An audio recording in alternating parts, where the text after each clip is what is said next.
Moi c'est Sam, je suis beach artiste.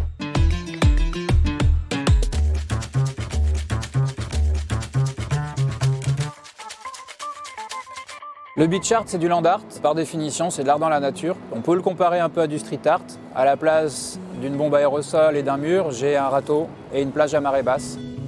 L'idée m'est venue un jour où je regardais une vidéo de surf, un Californien qui faisait d'immenses fresques avec uniquement un râteau. J'ai trouvé ça magique, j'ai pris un râteau et je suis descendu à la plage avec.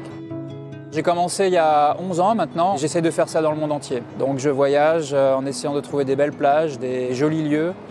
Et à ce jour, j'ai pu ratisser sur 11 pays et une centaine de plages différentes.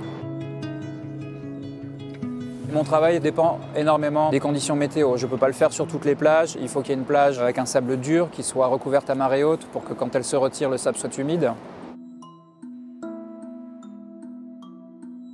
Le côté éphémère est très important dans ce travail et généralement mon dessin reste sur la plage 1 heure, 2 heures, 3 heures, 4 heures grand maximum. Ensuite les vagues commencent à l'effacer petit à petit.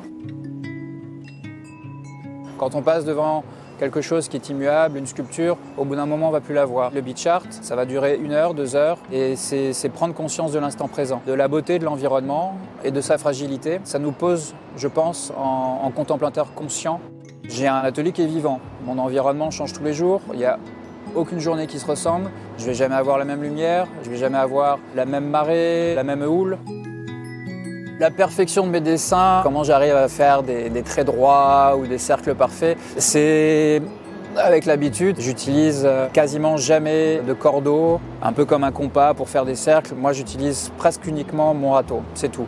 Donc je vais compter mes pas, je vais marcher à reculons pour garder un alignement, ou je vais fixer un point et marcher droit vers ce point.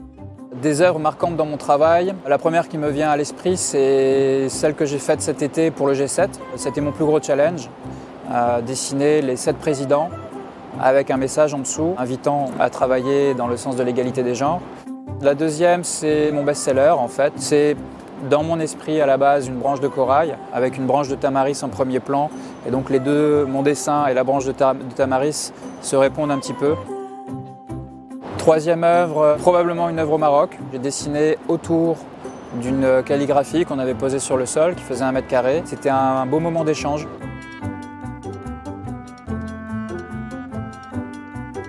La photo est venue vraiment très naturellement. C'est devenu un deuxième travail à part entière aujourd'hui. Tout simplement parce qu'au début, mon dessin est éphémère. J'ai commencé à prendre des photos pour garder un souvenir de mon dessin. C'est une manière aussi de monétiser mon travail, puisqu'aujourd'hui, je vis principalement de la vente de mes photos.